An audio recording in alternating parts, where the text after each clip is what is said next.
Hi, welcome everyone.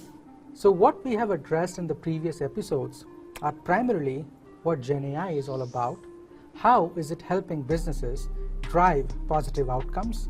We also addressed how some of the organizations or at all, everybody can help and understand what AI use cases are, can create their own decision matrix to drive and prioritize some of these, and then also help and understand what AI is and what it cannot.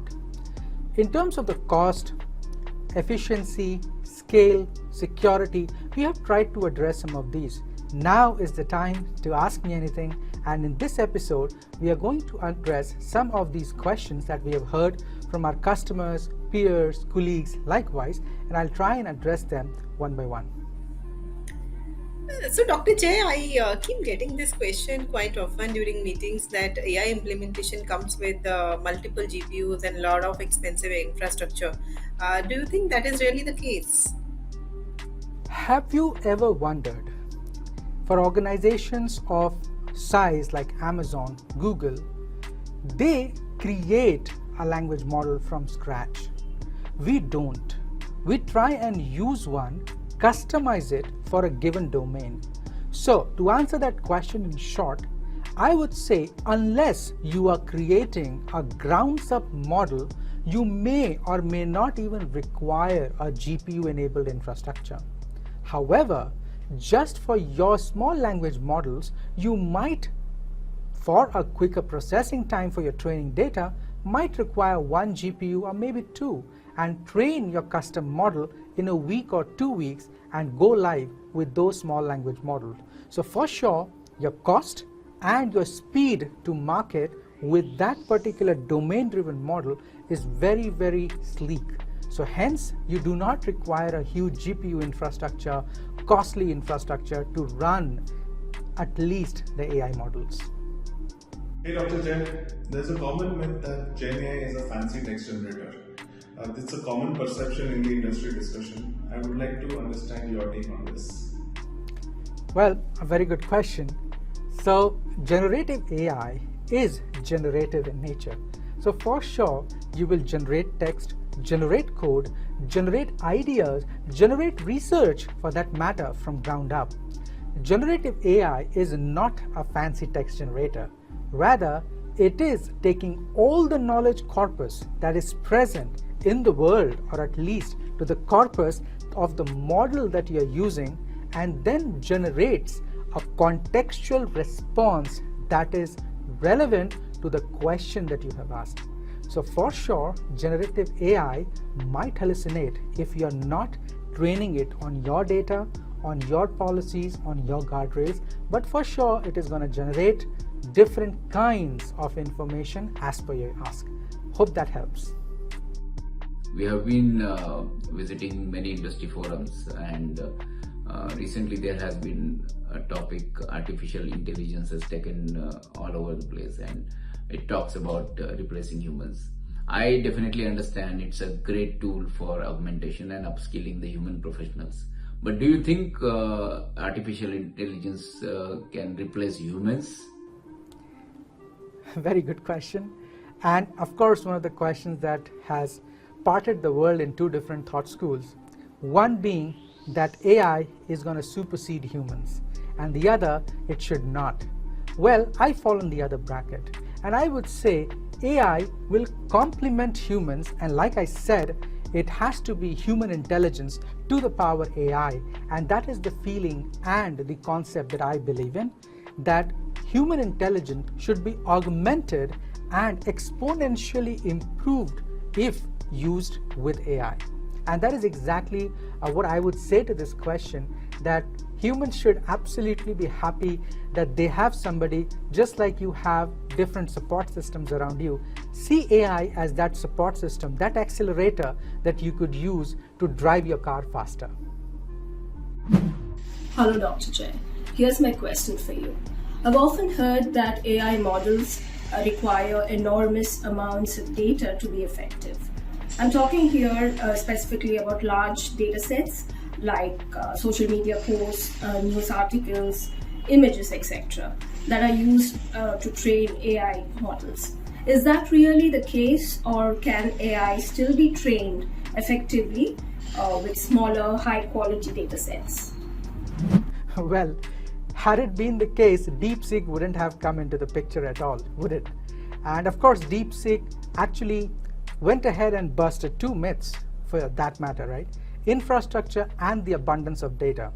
Transfer learning or distilled learning is I would say, a mature technique, an effective technique to teach your models faster and better at a lower cost. So for sure, if you are using it in your enterprise, you must train it with your data in a secure environment with your guardrails and guidelines. And that is exactly the secret sauce that I would recommend. And for sure, you don't need huge amounts of data unless your use case is that generic in nature, and it should work pretty much okay. While speaking with customers today about AI, there's a belief specifically among the smaller segment or to the mid segment customers saying that AI is only meant for large organizations with deep pockets. So today, with my question, I wanted to get a perspective from Dr. Jay. Is AI really meant for big organizations? And are there any ways how the smaller organizations can leverage it and maximize the benefits? Your take, please. Well, thanks for that question though. And again, I'll go back to our friends at DeepSeek and otherwise who have not yet announced Alibaba Qwen is a model as well that proves that you do not need such high power or compute incentive or investive models that can go ahead and radically disrupt the entire world, right? You can pretty much take a simple compute, take a simple model, quantize it, make it a small language model, train it on your data, test it with different, I would say, parameters like BLUE, RAGAs for RAG engines and similar to that, and that should be perfect enough to solve your specific problems. Do not try to boil the ocean with AI. Focus is the key here. I've often heard people say that AI and cybersecurity don't really go together, and that AI could introduce more, security threats than it really prevents. Is that a valid concern? And I think this is also another debate that we always say, that why do we use OpenAI? We should completely not use OpenAI. Well, you are sending data, and by the virtue of it, you are enabling an organization or a model with your data. However, please bear in mind that every organization, including OpenAI, has plans or subscriptions that clearly call out that they do not use your data to train their models. But having said that, the security risks for sure exist. However, like I said previously, that we as an organization use our own foundationally trained small language models to achieve that specific focused outcome. And that is where the beauty lies. You don't have to send or train external models. You can take an external model, bring it to your organization, and then play with it. That way you're secured, and for sure you're not sending any data outside your organization. You can in fact completely disconnect it from the internet. I've came across multiple discussion with the industry leaders, and usually people are saying that if you have a strong AI model, you don't need, or the domain expert is less important. But I would like to understand from you, is that really the case? Good enough understanding, but well, like I said, human intelligence to the power AI, not AI to the power human intelligence. Human intelligence is very tricky to master, and I'll tell you why. Human intelligence is IQ, SQ, EQ, and more Qs that you could imagine. We understand we have a gut, heart, and brain. AI just has a brain. Whatever you teach an AI is what it would understand. It wouldn't understand what was released today, this moment, right? It is that constraint. So, and whereas if you say you're a human, you have a gut feel that this is not going to go right. Intuition is a big aspect of human intelligence. So I would say that human intelligence or humans are quite safe as of now.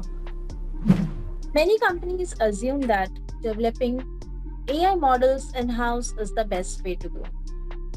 But is that the smartest approach, or are there situations where outsourcing or pre-built models can make more sense?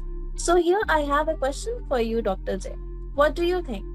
Building AI models in-house is the best option? Very good question. In fact, you don't have to build models in-house. You have to optimize, tune, and tweak a model in-house is what I would say.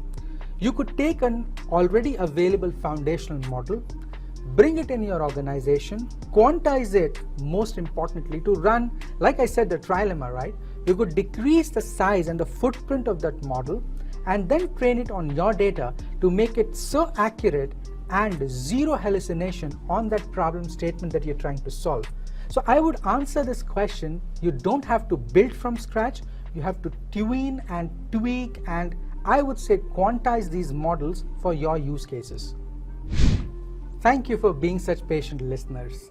And as promised, we will continue our endeavor to ensure that in the next set of episodes, we go ahead and address and go deeper into some of those topics that are of interest to you and what we have been asked by our colleagues and peers to help understand and debunk and explore further into, I would say, the real world of AI to dive deeper and understand them better.